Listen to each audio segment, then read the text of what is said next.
Hello and welcome to the first edition of our brand new show, World Connect. This will be your weekly dose and one-stop destination for all that you need to know about major or plain interesting developments the world over. From events that leave a mark and have the potential to influence and change the course of geopolitics to happenings in the world of films, music, art, culture and more.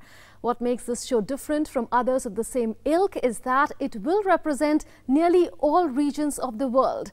As and when there is something newsworthy and interesting in a continent, trust us to tell you about it. In such times when most news shows are swamped by domestic developments, we will present a democratic and truly representative picture of global developments. Let's set the ball rolling with the focus of the show. US President Barack Obama apologizes for an airstrike killing innocent and ailing civilians at a medical charity hospital in Kunduz in Afghanistan. Tunisia's National Dialogue Quartet wins the Nobel Peace Prize and 3 scientists bag the Nobel Prize in Medicine for parasite-fighting therapies. EU governments to step up deportations of illegal migrants to cope with a surge in refugees from Syria's civil war. And in a tribute to legendary singer and peace activist John Lennon on his 75th birth anniversary, hundreds of fans form a human peace sign gesture in New York. First up is Inside Asia, your insight into news in Asia.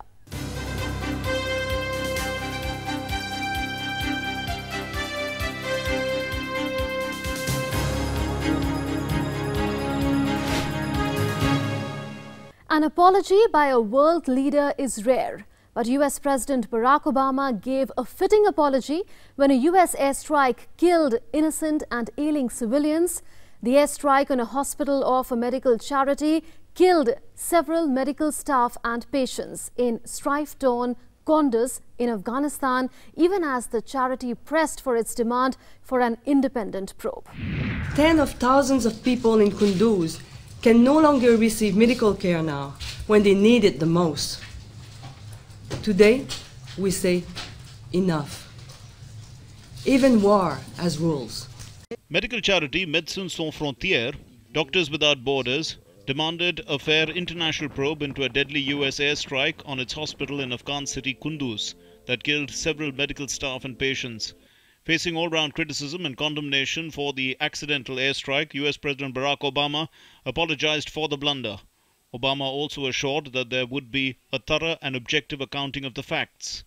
The MSF and United Nations even branded the strike a war crime. As Afghan forces faced strong threat from a resurgent Taliban in Kunduz, which captured the city last week, the US had to step in for the rescue of the Afghan forces and launched airstrikes. A top US general said the operation was called by Afghan forces. MSF and Kunduz attack was one of its biggest losses of lives. The US attack on the MSF hospital in Kunduz was the biggest loss of life for our organization in an airstrike. Already grappling with the poor security situation in Kunduz, the Afghanistan government is now struggling to provide relief to thousands who fled the war-hit key city in the northern part of the country. Men, women and children are in desperate need of assistance who have taken refuge in neighboring towns. Kunduz has been the scene of fierce fighting which was reclaimed by security forces. Decayed bodies, large-scale destruction and unattended victims are what the city is now battling with. The fall of Kunduz came as a major setback to Afghan President Ashraf Ghani, who has completed a year in office. Kunduz is the first provincial capital to fall to the militants since they were toppled from power in a 2001 US-led invasion of Afghanistan. The Afghan regime now faces a fresh challenge to defeat Taliban, forcing the chief executive to call for US forces' presence in the country beyond 2016. Russian President Vladimir Putin's stepping in to help friend Bashar al-Assad in Syria further strained ties between Moscow and the West. While Russia claims it is targeting positions of the Islamic State, the West says it is bombing other rebels opposed to Assad, a claim that was rejected outright by Moscow.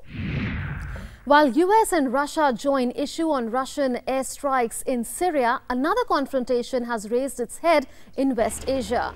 Israel barred Palestinians from entering the city of Old Jerusalem, mounting tensions following attacks that killed 2 Israelis and wounded a child. Earlier this week, Israeli forces and Palestinians clashed at a West Bank checkpoint and violence spread across the region. The violence was triggered by the reported killing of a Palestinian after they attacked Israelis. While parts of West Asia are hobbled with tension, democracy could well make further inroads in Myanmar. Democracy icon and Myanmar's opposition leader Aung San Suu Kyi has vowed to lead the next government if her party comes to power in the general election on the 8th of November. Myanmar's current constitution bars Aung San Suu Kyi from becoming president because of her British family. But her party, the National League for Democracy, is expected to do well in the election. We have seen, haven't we, how haze and smog has hit normal life in different parts of the world before. This time it is Indonesia, which is continuously grappling with intense haze triggered by forest fires, which even affected visibility in neighboring countries of Singapore, Malaysia and Thailand. Malaysia, in fact, deployed aircraft to assist Indonesia to deal with the menace after it asked for help from neighboring countries. Nepal announced plans to elect a new Prime Minister through voting in Parliament on Sunday after political parties failed to select one by consensus. The election of the Prime Minister nears even as the new constitution, adopted on the 20th of September, is being opposed by ethnic groups in Nepal's southern Terai region, which borders India. Nearly 40 people were killed in clashes between police and protesters from Madhesi and Tharu communities and ethnic minorities. India has strongly taken up with Saudi Arabia government the case of an Indian woman worker whose hand was chopped off in the Gulf nation by her employer. Kasturi Munirathinam worked as a domestic help and tried to escape from her employer's house. The incident reportedly took place on the night of the 29th of September. External Affairs Minister Sushma Swaraj termed the incident as unacceptable. While India is engaged on one front with Saudi Arabia, it has raised the red flag on another front concerning Pakistan. Pakistan has said that it is seeking international cooperation, including with the United States, on civil nuclear energy. Pakistan's statement comes in the wake of reports that the US is negotiating a deal with it. The reports triggered a sharp reaction from India, which said that anyone considering a nuke pact with Islamabad should first see its proliferation track record. And how about concluding Inside Asia with an exciting water sport? An exhilarating flyboarder thrilled numerous visitors in North China's Tianjin area with his performance. Have a look.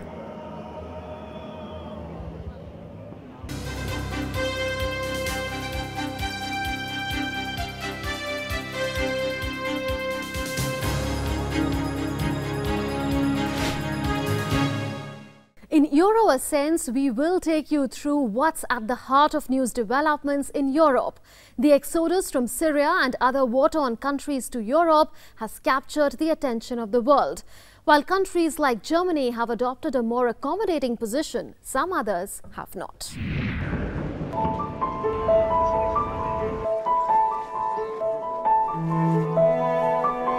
34-year-old IT engineer Yasser Ismail, who fled Syria 3 months ago, is learning German language. Ismail feels the language has become a necessity as he looks for a better life in Germany. Now, he does not want to go back to Syria. I think maybe after some years, my children say, we don't come back Syria, we'll stay here. But not everyone is as lucky as Ismail is. Millions of refugees, not just from Syria, but also from other war-torn countries, are struggling to find a way out of violence, conflict and uncertainty. We are requesting from the United Nations to give a safe place for living us. As Europe faces the worst ever migrant crisis since World War II, countries have been brainstorming a concrete mechanism. EU governments agreed to step up deportations of illegal immigrants and discussed creating a border guard force among measures to cope with the surge in refugees from Syria's civil war. However, many are critical of blocking the inflow. Many European nations are welcoming the refugees, but some other governments have turned to baton-wielding police and barricades to stem their flow. But discussions apart, has the world community been able to address the issue? Why not stop wars and violence, the root of the problem? Sustainable solution to migration can only be attained if the root causes such as wars and conflicts, human rights violations and economic deprivation in many of the origin countries are prevented. Germany has given a warm welcome to refugees. However, influx of millions of people this year is growing. A report coming from German media said that the number of people seeking asylum this year may be as high as 1.5 million. More than 550,000 migrants have reached the EU this year. Turkey has vowed to continue accommodating more than 2 million people. Sweden, which has a decades-long record of welcoming refugees, has received more asylum seekers per capita than any other nation in Europe. A record 300,000 or more Syrians and other migrants have arrived in Greece. Many of these are determined to reach Germany.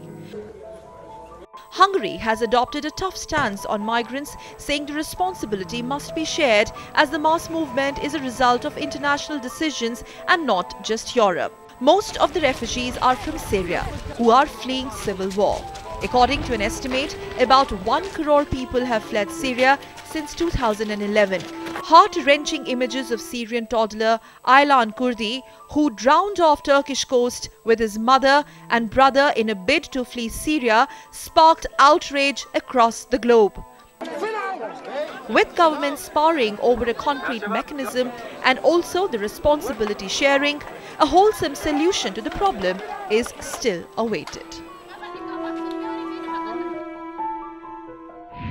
While Europe grapples with that humanitarian crisis, NATO is working on reinforcing collective defense. NATO has decided to double the size of its response force to 40,000 to support member states and allies on its eastern and southern borders. NATO defense ministers met in Brussels this week amid Russian escalation in Syria. Meanwhile, around 36,000 international troops, 230 military units, 140 aircraft and more than 60 ships are taking part in NATO's largest exercise since 2002. The 5-week exercise being conducted in Italy, Portugal and Spain will also involve Canada, Norway, Germany, Belgium and the Netherlands. The exercise is held twice a year. And here's how Russian President Vladimir Putin spent his 63rd birthday.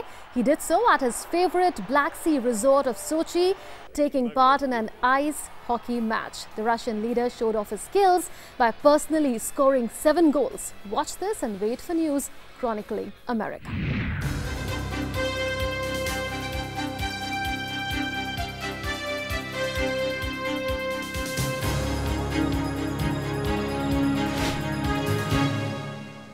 Let's start with a historic trade deal.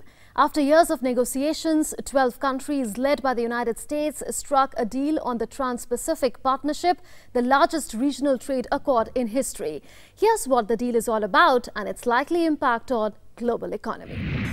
Trans-Pacific Partnership reached, laying down the rules for global trade. Led by the United States, the deal has been signed by 11 other countries that include Australia, Brunei, Chile, Canada, Japan, Malaysia, Mexico, New Zealand, Peru, Singapore and Vietnam.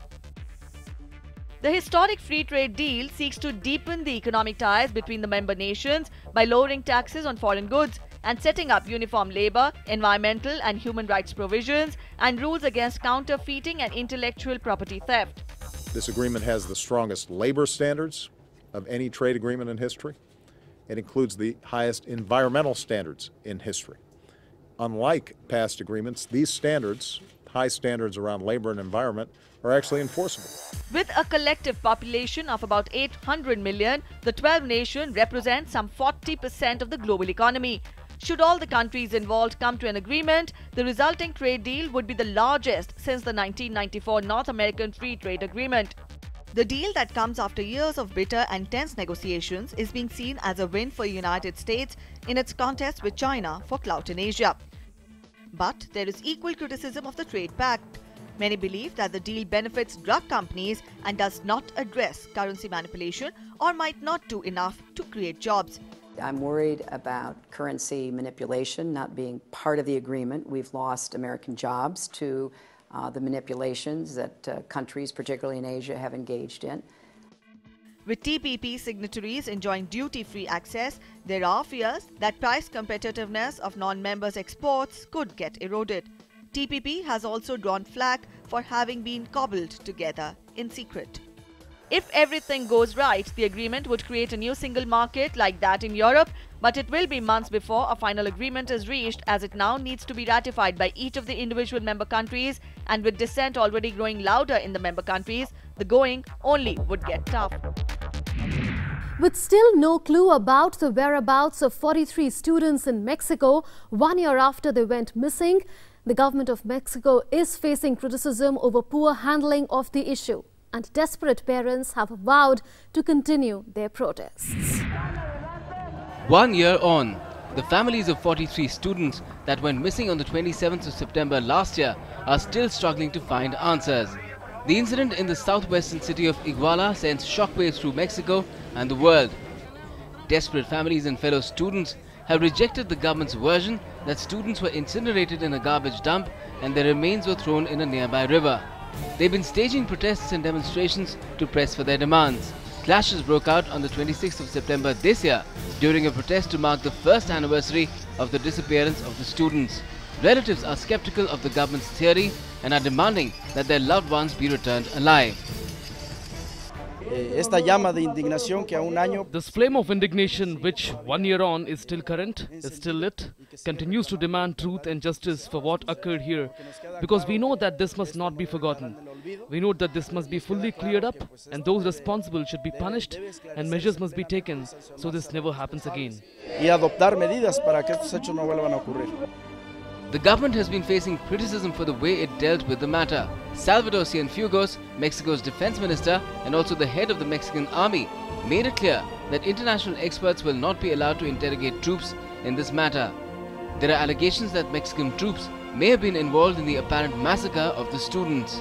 Meanwhile, the Inter-American Human Rights Commission, the independent body of Organization of American States, visited the sites of mass graves and voiced concerns over the human rights situation in Mexico. The mass graves were discovered during the search for the 43 missing students. La Comisión Interamericana constató en terreno la grave. The Inter-American Commission established a grave crisis of human rights in Mexico. This is characterized by an extreme situation of insecurity and violence, grave violations, especially forced disappearances, extrajudicial executions and torture. Desapariciones forzadas, ejecuciones extrajudiciales y tortura. The outrage and anger has been growing. President Peña Nieto's pledge to bring those responsible to justice hasn't impressed families and relatives. Though disheartened and disappointed by the response of the system, they haven't given up as they vow, we will not forget, we will not forgive.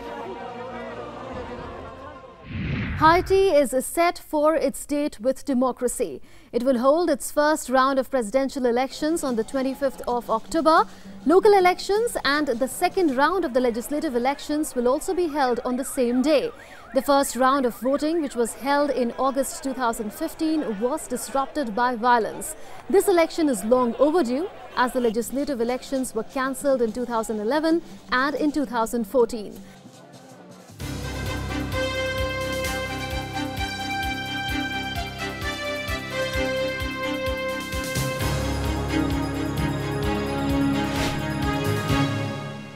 In Afroscope, let's start with the big news of the week that took many by surprise.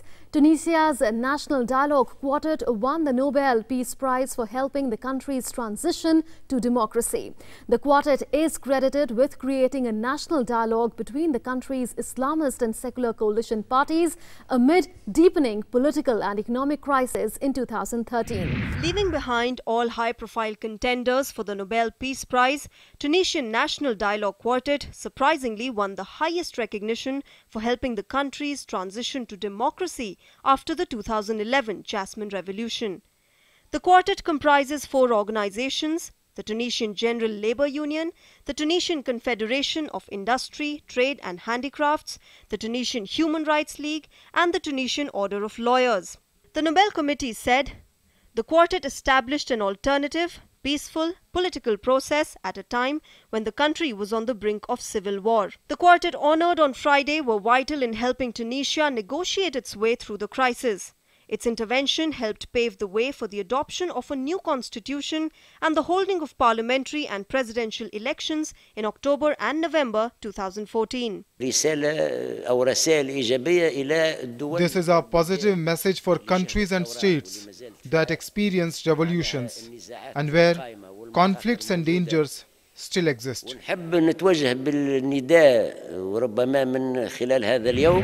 That's a message not just for Tunisia, but all conflict-ridden parts of the world.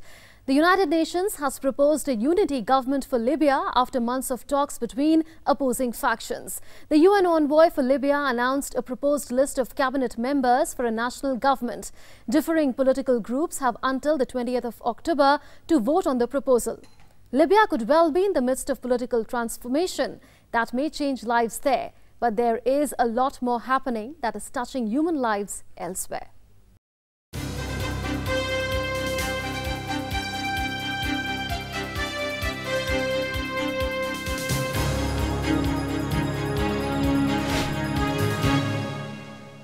Parasitic diseases have claimed 1 million lives, especially in the underdeveloped countries. The Nobel Prize for Medicine for anti-parasitic drug discoveries has once again put the focus back on fighting deadly infections.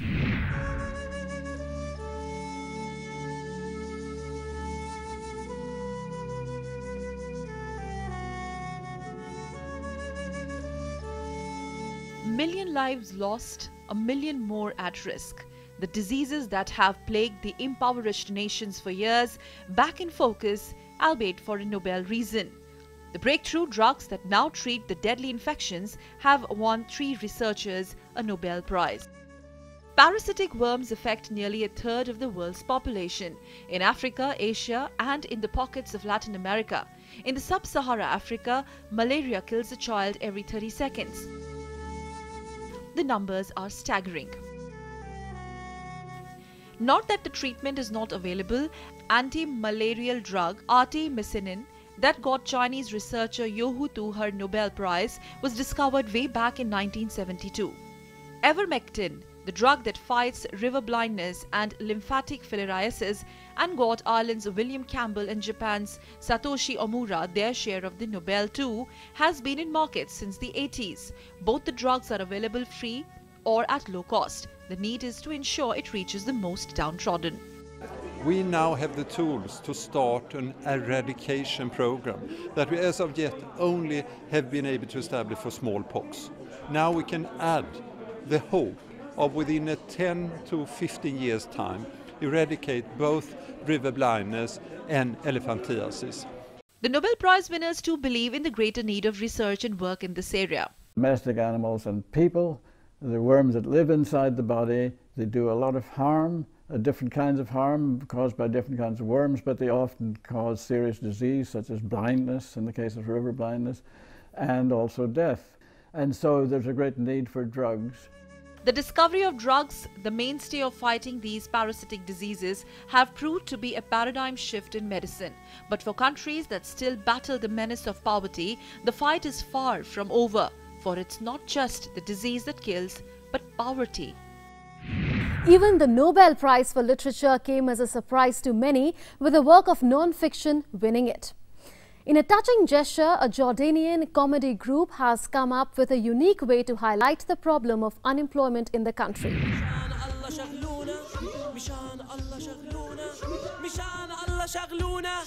Members of the Fouk al-Sada comedy group of Jordan are using music as a means to highlight the problem of unemployment in the country.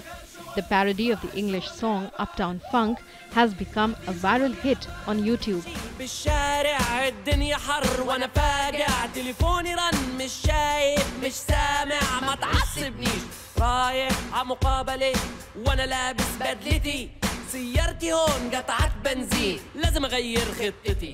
The growing number of the unemployed in Jordan inspired the members of the group to come up with the parody. We find that comedy from our experience delivers powerful messages. Honestly, whether it is a harsh reality or a sad story, when you depict it in a funny way, people accept it easily. فمن خلال السوشيال ميديا من خلال الفيسبوك واليوتيوب والتويتر ساعدنا كثير أن نطلع نحكي والله رأينا بكل جراءة وقوة. The song was originally produced by English DJ and producer Mark Ronson and Hawaii-born singer Bruno Mars. Despite high literacy rates in the country, nearly a third of the population in Jordan is unemployed. Wearing brightly colored clothes and gold accessories, the performers put up a satire on the difficulties of finding a job after graduation.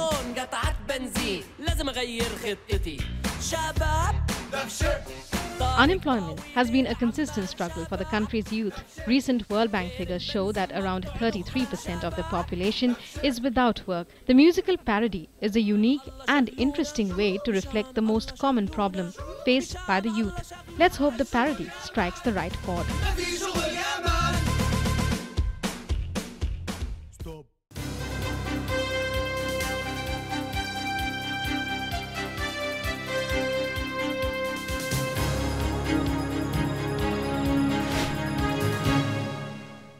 If you have an appetite for satire, this showbuzz is for you. Hitler is back, and he is back to make us all laugh once again. Director David Nen's film Look Who Is Back explores the journey of the world's most hated man in modern-day Germany.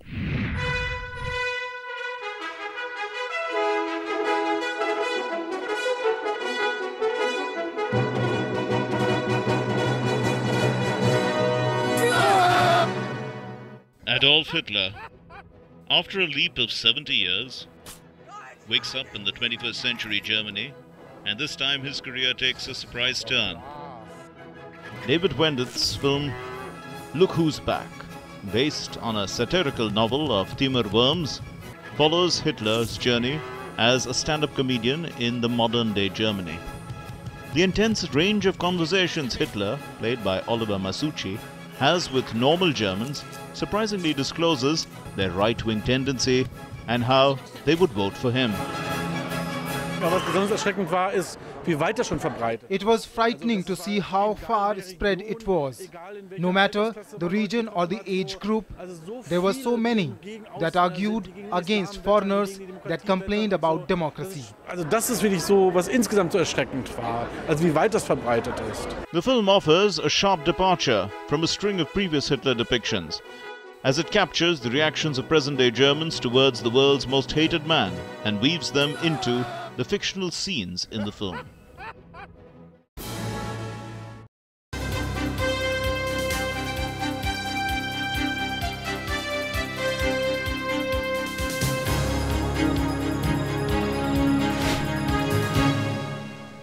Well, that one can leave you in splits. If you are a John Lennon fan, this one's for you in Globe Culture. Hold your breath, imagine and sing.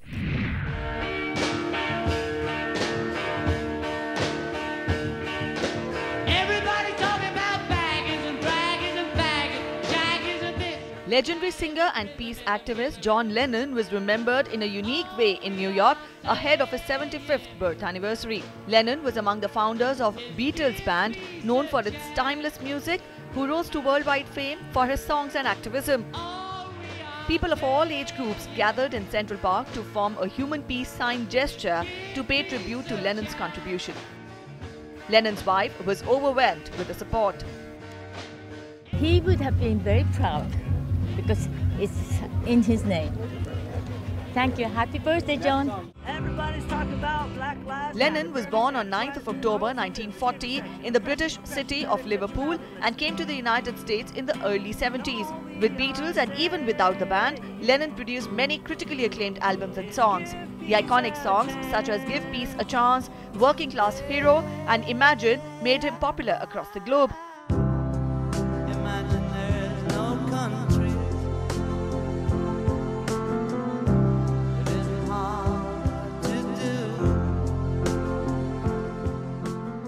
After disengaging himself from the music business in 1975, Lennon returned to the industry in 1980. Lennon was shot several times in front of his apartment complex in New York City. He died on 8th of December 1980 at the age of 40. John Lennon is no more physically, but is among his fans through his music, and as people of all ages showed in Central Park, his spirit and ideals for peace carried on.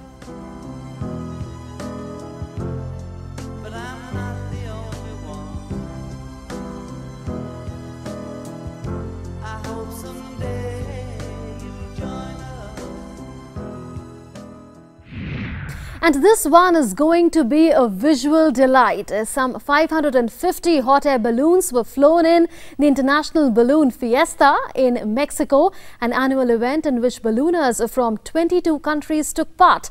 Titled Where Dreams Take Flight, it was witnessed by many balloon lovers. This brings us to the end of our inaugural World Connect show. Do tell us if you liked the show or you didn't. Our email ID is worldconnect with a K.ddnews@gmail.com. Thanks for watching.